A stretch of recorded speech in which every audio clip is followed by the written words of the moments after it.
There we go. I was starting to worry. That was a long 15 seconds. Yes, it is. But welcome to Uncork Your Mind. I'm Debbie Giaquindo. I'm the Hudson Valley Wine Goddess. And with me today is David Sheldon, and he owns Hampton Roads Winery down in Surry County, Virginia. And he wrote this book, You Can Wine Too. And I'm here to talk to him about the triumphs and tribulations of starting a winery, from everything from deciding that you're going to do it to finding the place you're going to do it in and bringing it online and being successful.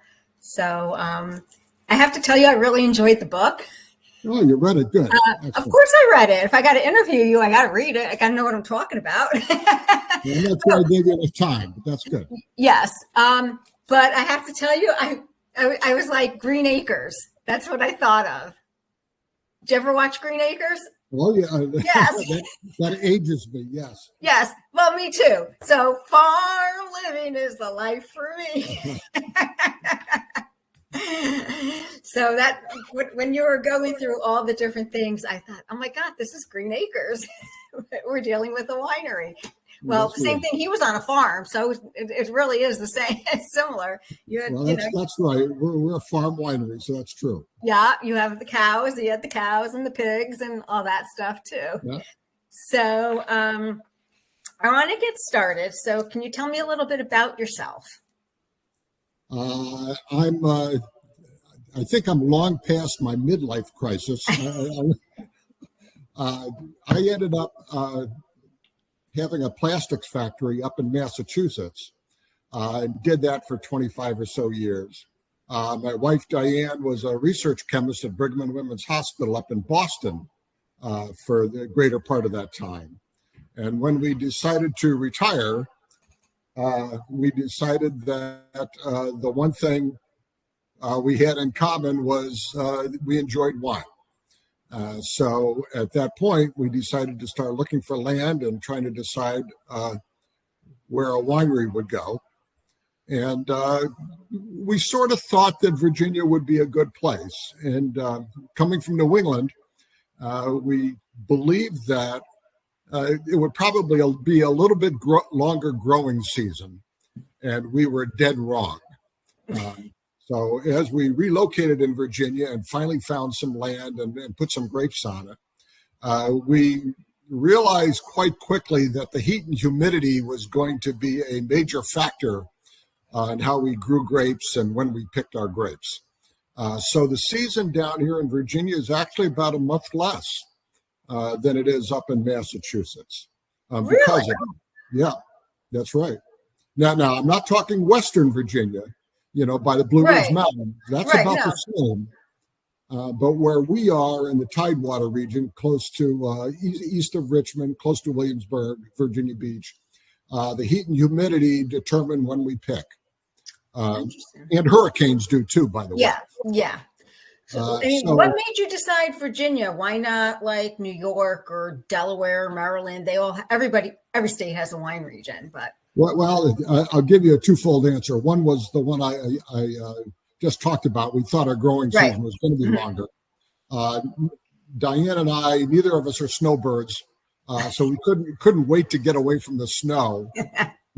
I am probably the only person in Surry County that owns a snowblower because I refused to sell it for a steal, so I brought it down here and I keep walking around it all the time.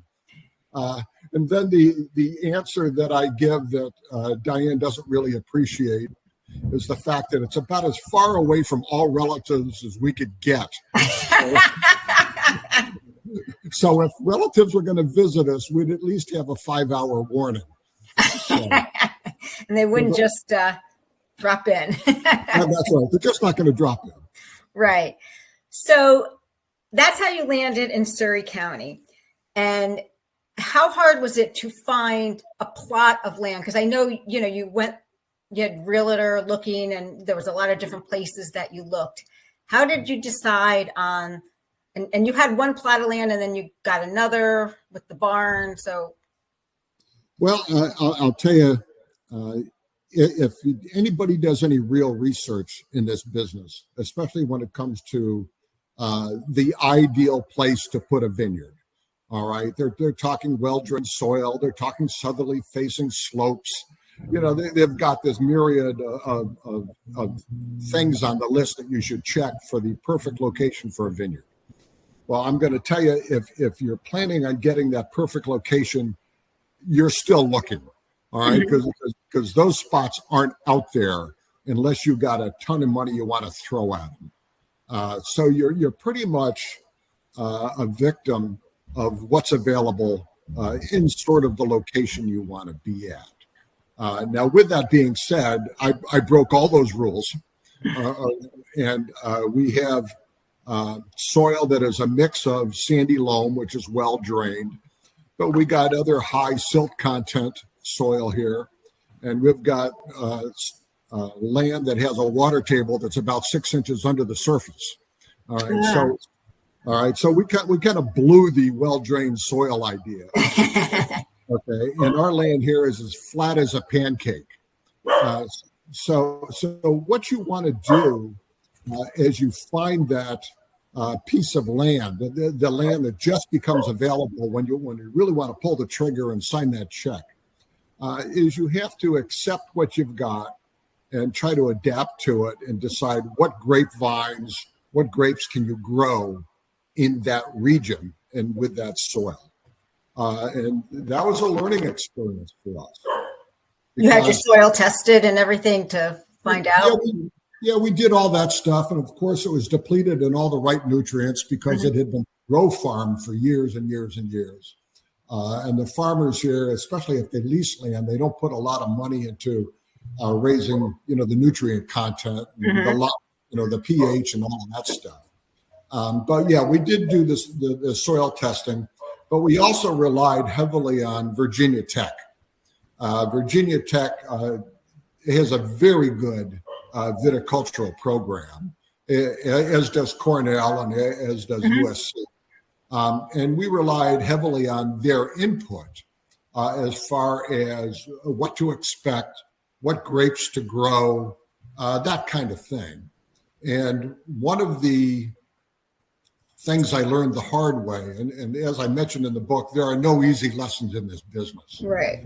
Is that they're giving you the best information they have, but unfortunately, it's based on what they have experienced and where they are. And the Virginia Tech Research Lab is in the Blue Ridge Mountains. It is associated with 290 wineries out of 300 in the state of Virginia. Mm-hmm. All right, I'm one of the 10. Okay, that they're not associated with.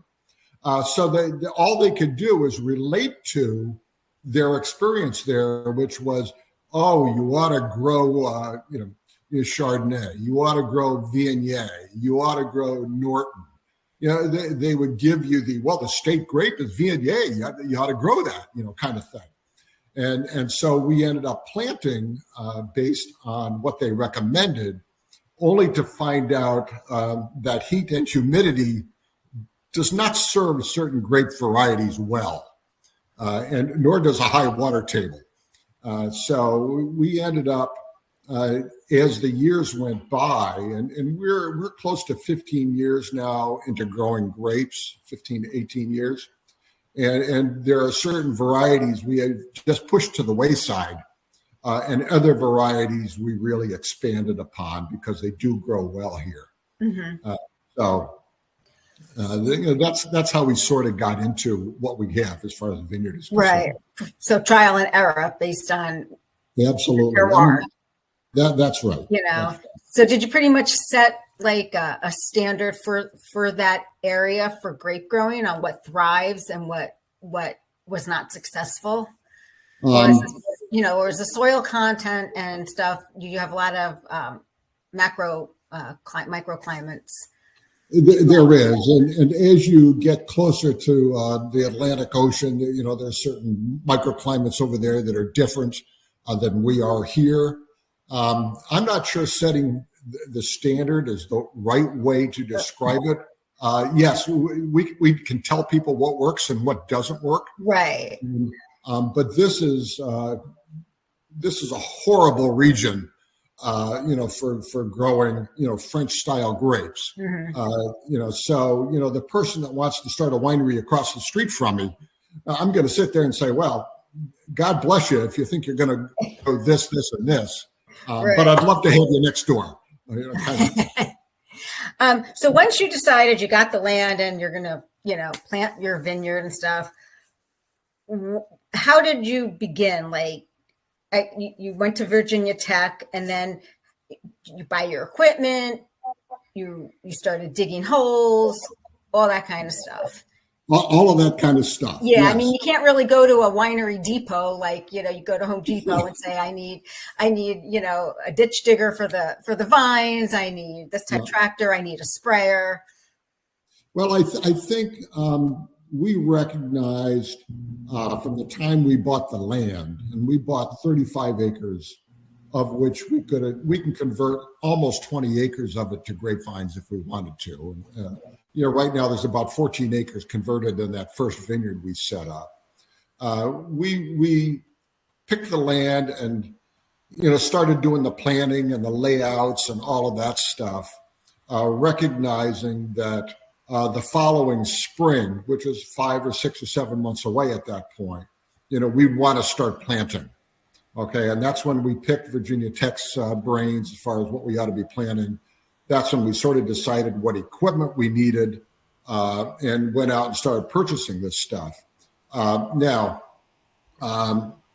when it comes to growing grapevines, it's like watching paint dry. I'm going to tell you that right now. All right. For French grapevines, it takes 4 or 5 years to ever get to a commercial level harvest. So during these 5 years, I was commuting between Massachusetts and here because I had my factory up in Massachusetts. I was commuting back and forth to figure out what to do. And I'd be down here, a week a month or 2 weeks a month, planning it out and laying it out and buying equipment and that kind of stuff. And once the grapes were in the ground, like I said, the first year I was down here 1 week a month. The second year, 2 weeks a month. Third year, 3 weeks a month. After 4 years, I said, there's only 4.3 weeks in a month. I might as well sell the business and stay down here. And it's a good thing because, as you get into that third and fourth year, it starts taking an awful lot of personal time between the weeding and the spraying and the pruning and that kind of stuff before you actually get to the point where, hey, now I can really pick grapes. Right. So, like I said, I went back and forth. And Diane, because she's a chemist, was, she was kind of anointed the winemaker responsibility. So she didn't have to be down here during those first 4 or 5 years. So she came down quite frequently because she had to start mentally putting together, the winery aspect of this. Right. Like I said, watching grapes grow is a very slow process. Yeah. And you just watch them grow, and you do the best you can at the time. So once you decided, oh my gosh, we got to make something with these grapes this year. Remember that in the book, it was like, oh my God, we got to do something. It was like year 4 into it or something like that. That's right. Did you have any disasters, or did you nail it the first time, or? I can't list the number of disasters we had. We had I would say a warped idea. Let's just say warped. Okay. As far as what we were going to do from a winery point of view. This particular plot of land had a little service barn. We said, geez, maybe we can convert the service barn to be a mini winery kind of thing. And it also had a carport right next to the house that say, okay, we can close this off and air condition it and all of this stuff. And we brought in some wine equipment, a lot of tanks, a press, destemmer, that kind of stuff. And the first year we ended up getting a humongous amount of grapes. We almost had like 5 tons of grapes the first year. And we're going through the process. I mean, how hard can this be? Okay. And then we did the whole process manually and still do an awful lot manually. And our feeling was, don't worry, no matter what we do, the high alcohol level will kill anything. So we ended up making probably close to 1,000 liters of Norton wine. Norton is a Virginia grape identified by Dr. Norton out of Richmond, Virginia. Yeah. Mm-hmm. It is a very high acid grape. On our soil, it grew fantastic.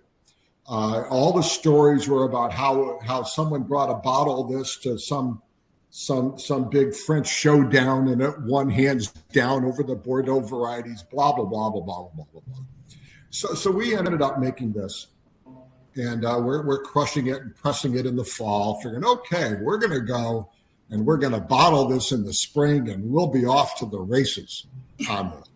Well, little did we know, and again, it was another harsh reality of Virginia weather, is that, it doesn't get cold here right away.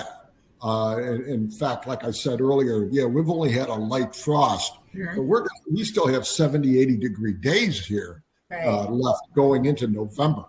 And you take a 80 degree day pounding its sun on a carport, I don't care what kind of air conditioner you got, you've got an environment where you could probably lose weight with a sweatsuit in it. I mean, it is warm. And I'm not saying our brand new Norton wine bubbled and boiled, but it got pretty harsh. It got pretty hot. So when the spring came around and we're all ready to bottle this stuff, we took one taste of this as, oh my God, I wouldn't give this to my worst enemy. Oh no. And we had put so much time and effort in this. So did you take it to maybe back to Virginia Tech get analyzed to see what you did wrong so you knew what to correct? Well, I think we knew what we did wrong. Oh, okay. You're trying to ferment and age your wine in a sauna. It was not the right thing. Okay, because it was hot. It wasn't cool. Got it. That's right. Got it. So you cooked the wine. At that point, we got together and said, we better be serious about this. Okay, so you read more and you ask a lot of questions to whomever will at least answer them. And we decided that the carport really wasn't the best place to make wine. All right, so we decided that we'd better find a place somewhere, even if we have to build it from scratch, to put up a winery, because we're going to get more grapes whether we want them or not. All right, so at that moment, I got hold of a local realtor. And explained to her our problem, our newest problem, and I gave her some minor criteria. I says, okay, I'd like the new location to be in Surry if I can. I don't want to drive an hour to get there. Right. I'd like it to have some farmland so we can extend our vineyard on it. And then maybe one or two other little things. And I sent her off to look for this piece of property. I would say, I'm not sure what the book says, but I think I remember maybe a month later, she called me up and said, I got exactly the perfect piece of property for you. I said, okay, tell me about it. And she says, well, it's got 40 acres. I said, okay, good. And she says, well, it's got a good 12 to 15 acres you're putting grapevines on. I said, okay, good. Still in Surry, right on a numbered road. So it should get plenty of traffic. I said, okay, good. And then she says, it's got a problem. I said, oh, great. What's the problem? And she says, it's got a house. I says, I don't need another house. I don't want to spend the money for another house. I already got a house on the first property. And she says, Dave, it's priced to sell. Just go look at it. So I jump in the car. I followed her directions. I got all the way to the end of New Design Road, didn't see it. Turned around, went all the way back to the end, and understand roads down here are like 5 miles long. Oh, okay. So I got all the way to the other end, didn't see it. I called her up. I said, where is this place? And she says, well, it doesn't have a for sale sign on it yet because I located this in the courthouse because it was a foreclosure. Okay.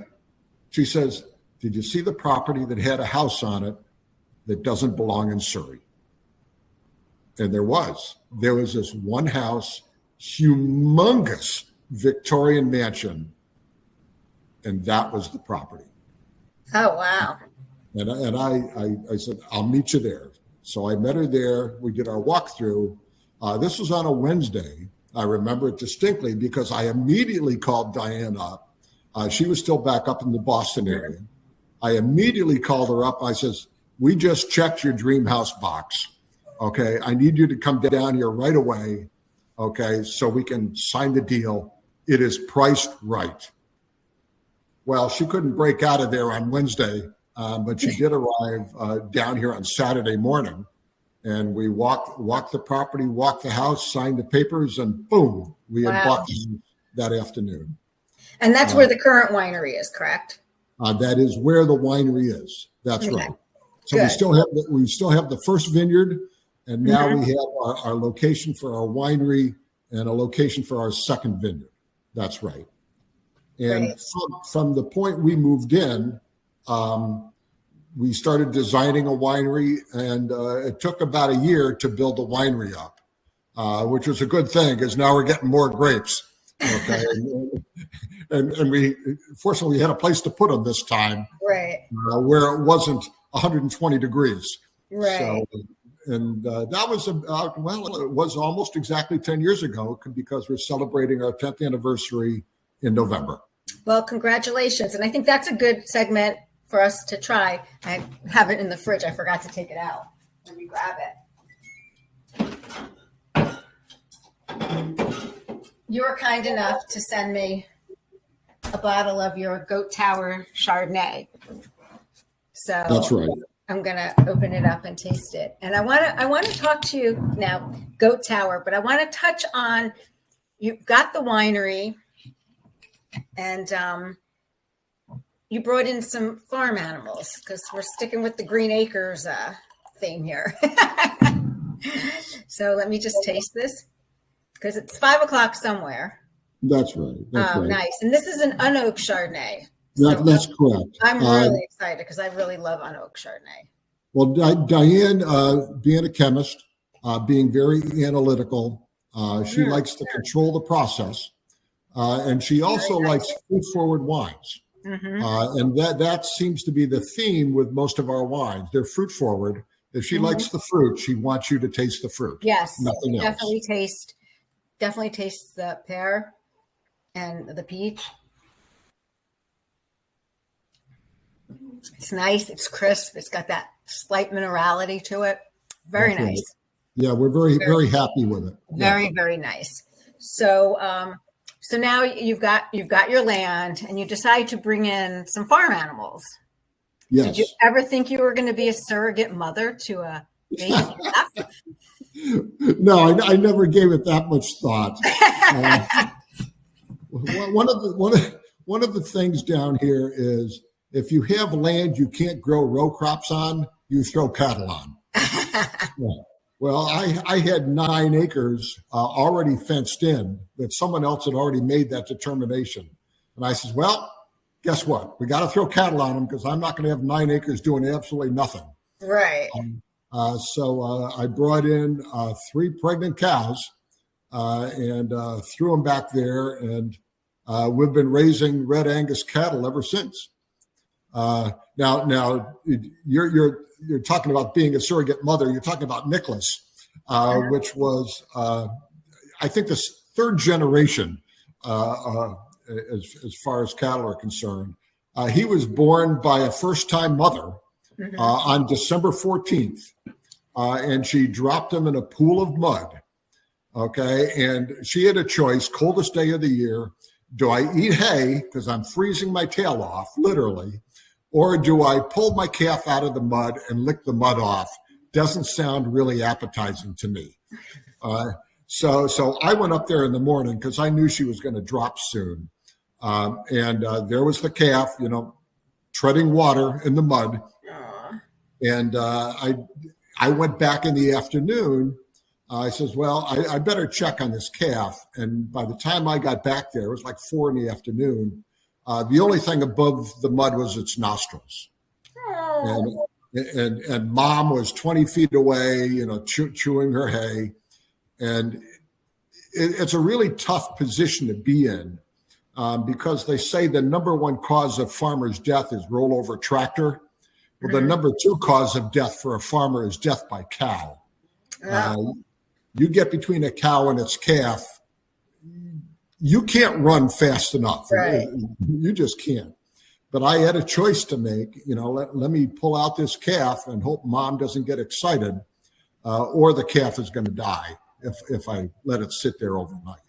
So I opted to pull the calf out, covered with mud, and I cradled it in my arms, and mom just watched as I walked off the field with her calf.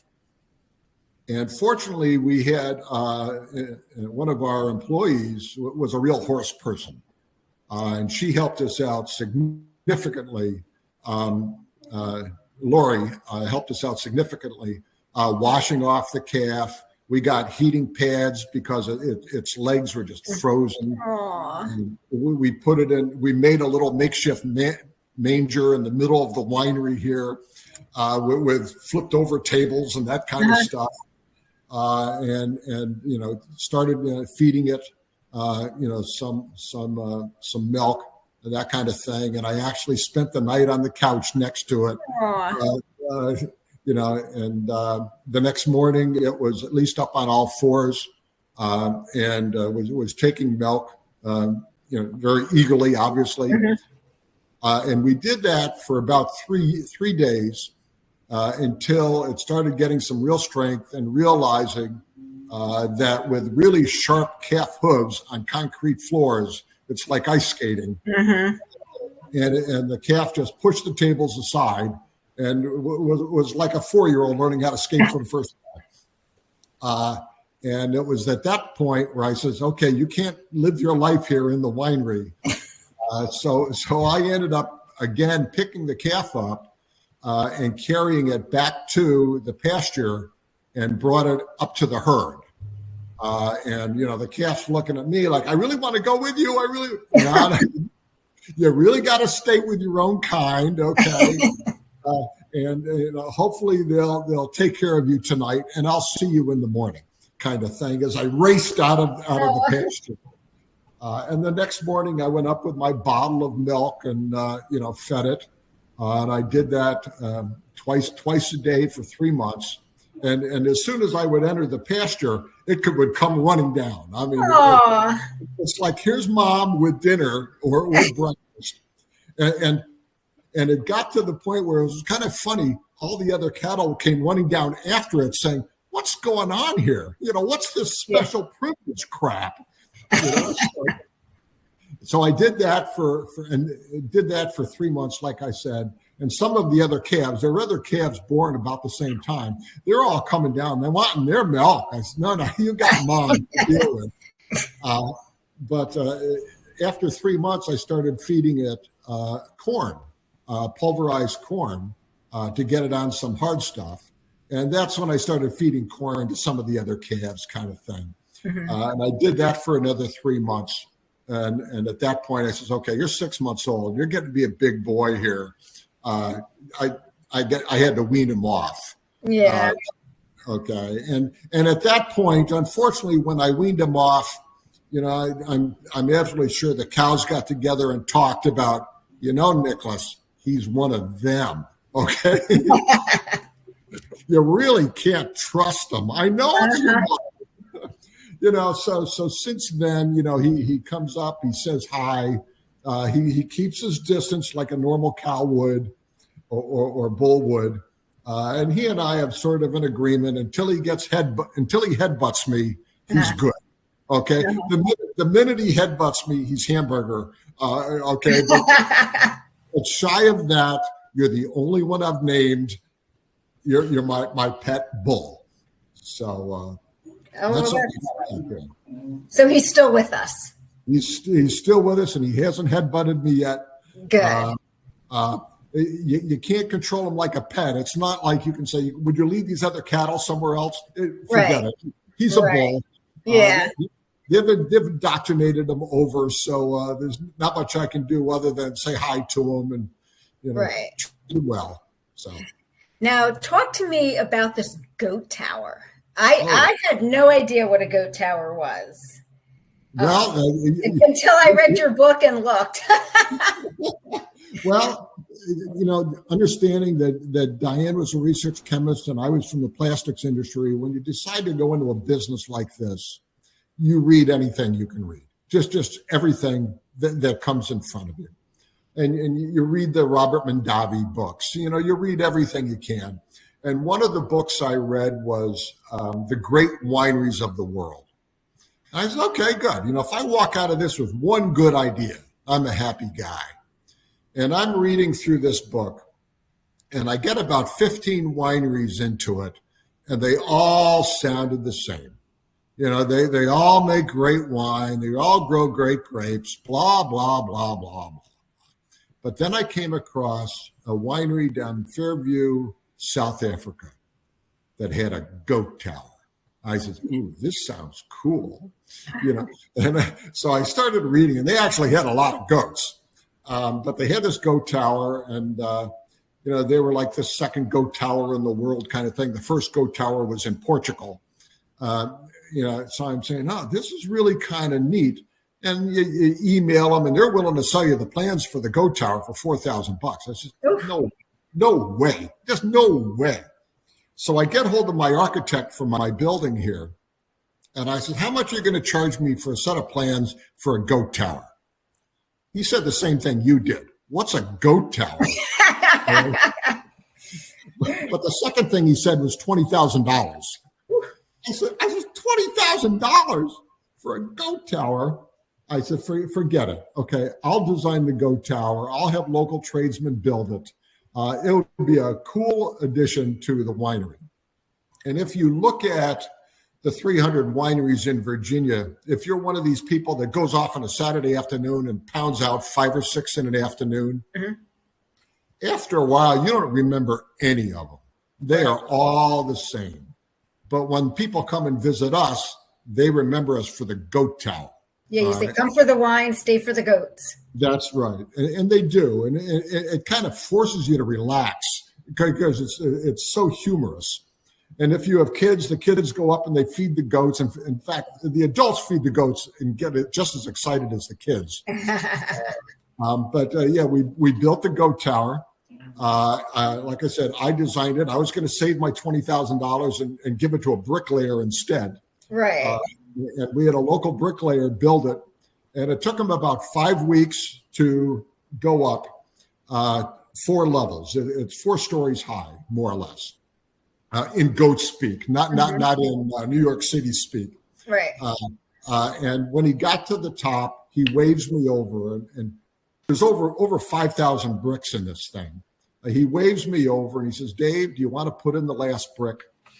And I says, I'm not going to take the last brick away from you. You've been here for 5 weeks doing this crazy project, but drop a plum. If it's not world record height, you're going higher.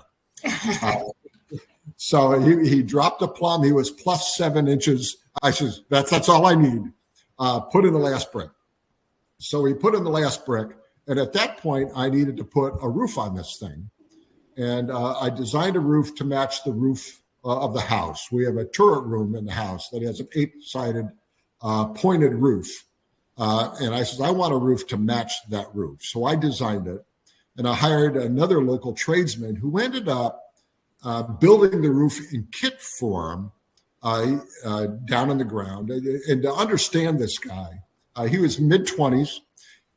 Talking to him, his favorite show on TV was This Old House. And he did everything, with old-fashioned tools, that kind of thing. And he just built this thing in kit fashion on the ground and built it on top of the tower, one piece at a time. He went up a 30-foot ladder, one piece at a time, and re-put the roof together. Now, the problem was he got all the way to the top and he couldn't reach to put the antenna on.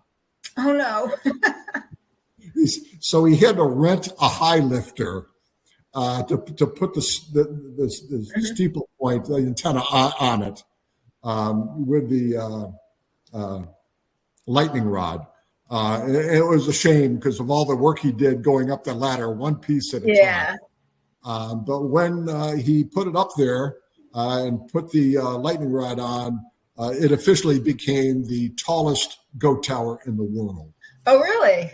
Oh, absolutely. Oh, wow. You don't build a goat tower without a goal. Yeah. So I did that. I sent my letter off to try to get it, I guess, worldly approved at Guinness Book of World Records. And their comment back to me was, you may have the tallest goat tower, but I'm not sending a surveyor out to prove it.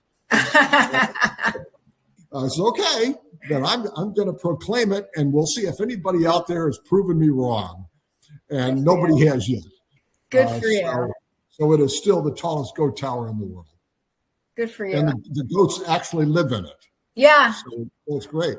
That is great. And they also go and you have them in the vineyards too for weed control and all that stuff, right? I have what? The goats go out in the vineyards for weed control and everything. No, they don't. They don't? No, the goat's idea of weed control is eating the vineyard. Okay. No, I leave them in the pen. Okay. And they are, initially I got the goats because I thought I would do goat cheese and that kind of stuff. But I found I just did not have the time to go and milk them at the same time every day. I had cattle, I did outside sales, so I just didn't have the time. So right now the goats are kind of a showpiece. Okay. But when you visit, other places, when you do farmers markets or whatever, you'll hear these people that have visited and they remember the goat tower always. And I think I've been to your winery. I says, okay, if you've been to my winery, all I have to do is ask you one question: what do you remember? And if they don't remember the goat tower, they've never been there. They've never been. Yeah, they're full of shit. And if they say, I remember the goat tower, I says, you've been there. You've been there. And that is what started our Goat Tower brand of wines, which are having the Goat Tower Chardonnay. Right. And we've got 4 or 5 wines in the Goat Tower series. We've got a Merlot, we've got a Sangria, we've got a Vidal Blanc, that as we go out to the real world, we push the Goat Tower brand because it pulls people into the winery. It starts the conversation going. Which is great. So what other wines do you produce? Let's talk about your portfolio. Well, we do a Norton blend. It's a Bacon's Castle Win, which is a combination of Norton and Petit Verdot that is getting great reviews from our customers. We do a Norton Blush, which is not a rosé. People call it a dry rosé, but it's really not a rosé. It's a blush. It's just the rich pink color from the grapes after we press them.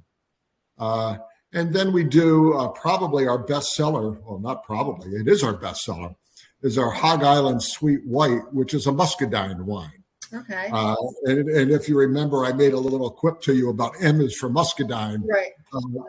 That is the nature where we are. Muscadine grape grows from here all the way down to Key West. Very, very thick-skinned grape, so it handles the heat and humidity really well, and it makes a sweet wine. So that is it is our best seller here.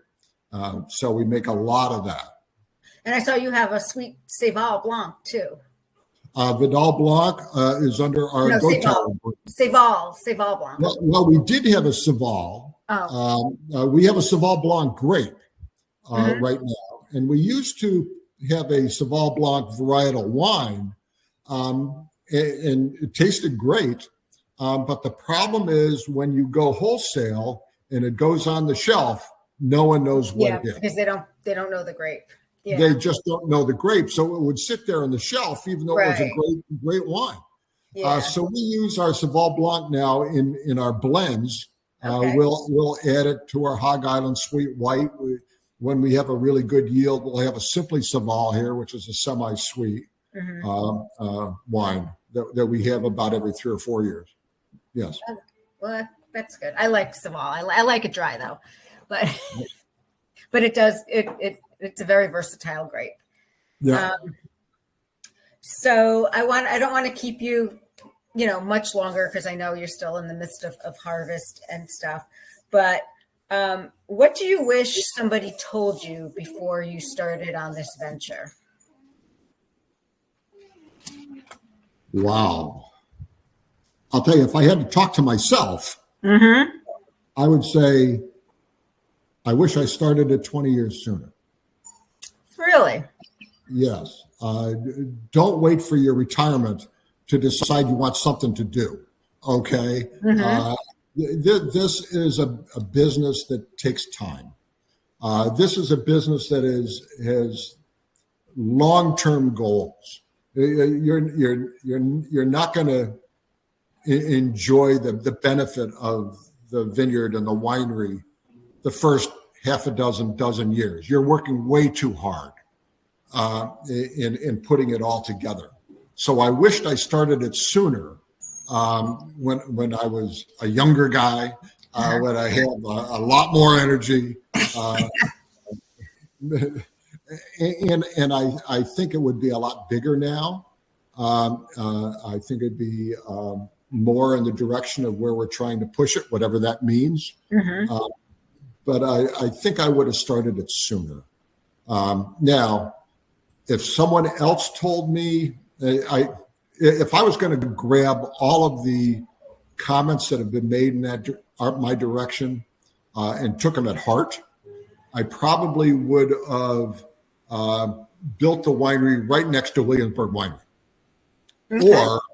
or put it up in the Blue Ridge Mountains. Marketing is everything in this business, everything. And if you're all alone, you're marketing only for yourself. But if you're right next to the biggest winery in the state, Williamsburg Winery, let them do the marketing. The people are going to drive by you, okay?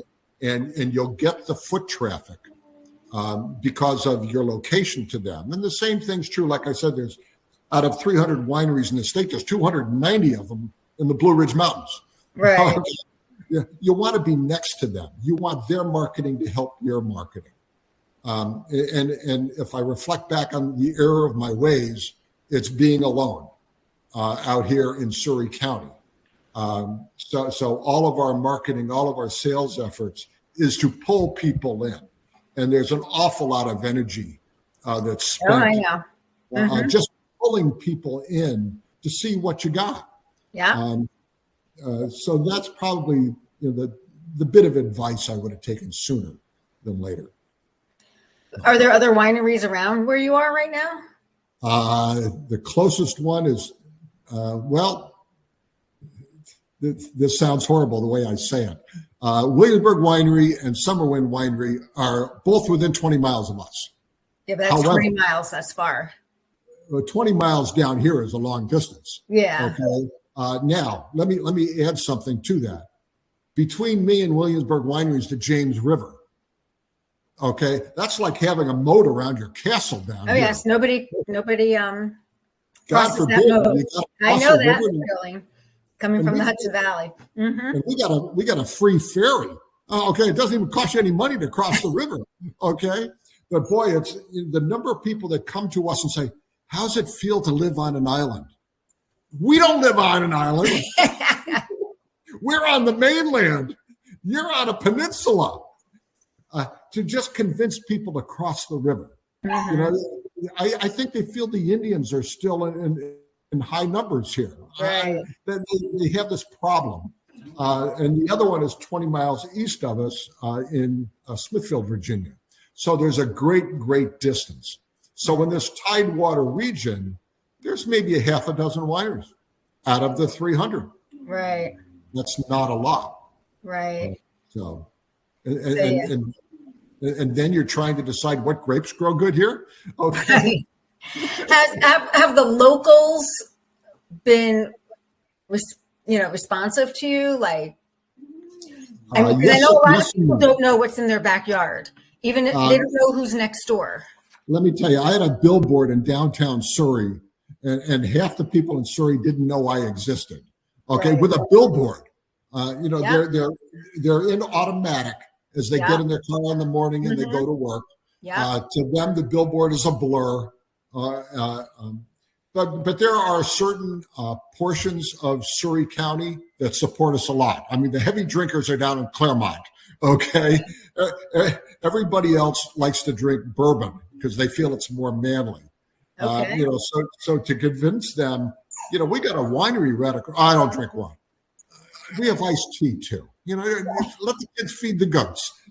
You try to pull them in.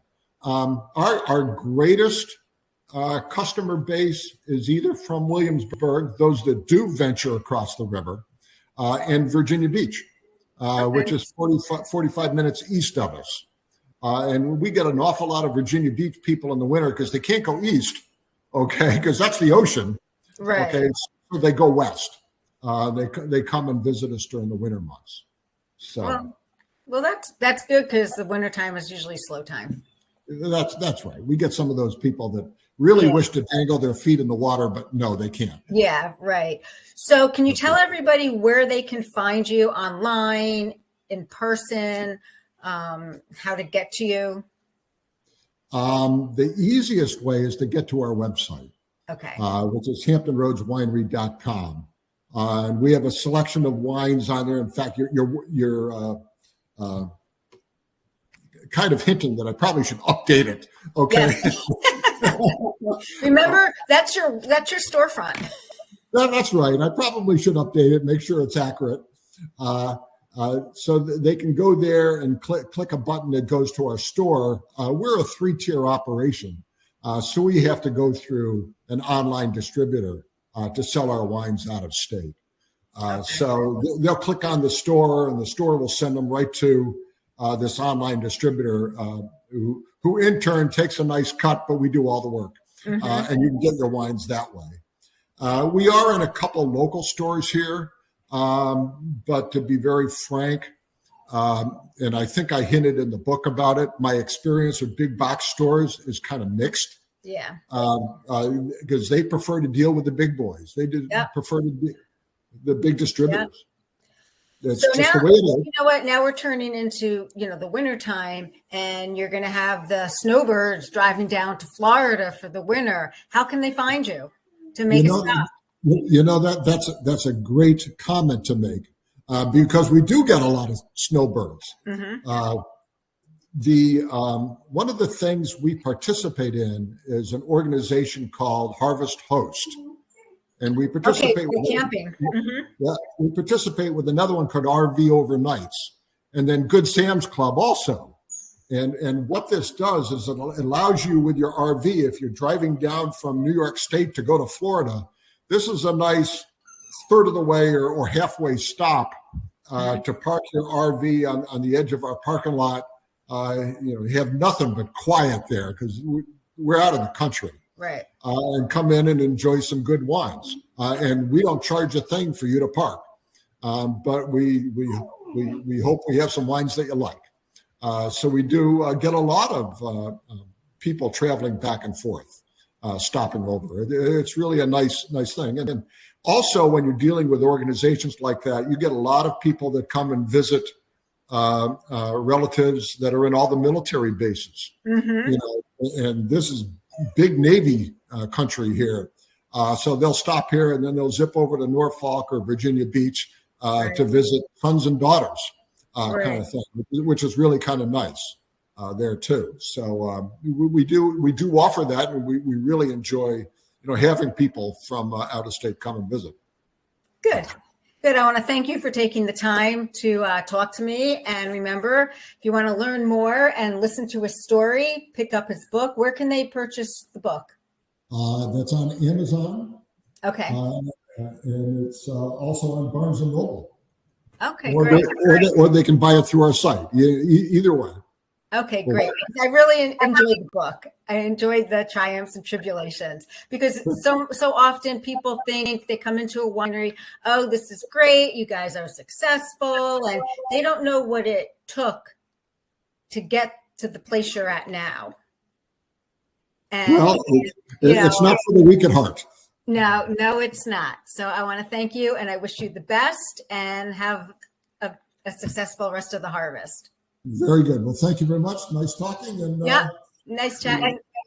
And I'll come down and see you one of these days, because it's probably like a 6-7 hour drive. But I'll come down. You got to come down. Thank you. I want to check out the goat tower. I'll let you walk up it if you'd like. No problem. Thanks a lot. Cheers. Very good. Have a good day. Bye-bye. You too. Bye-bye.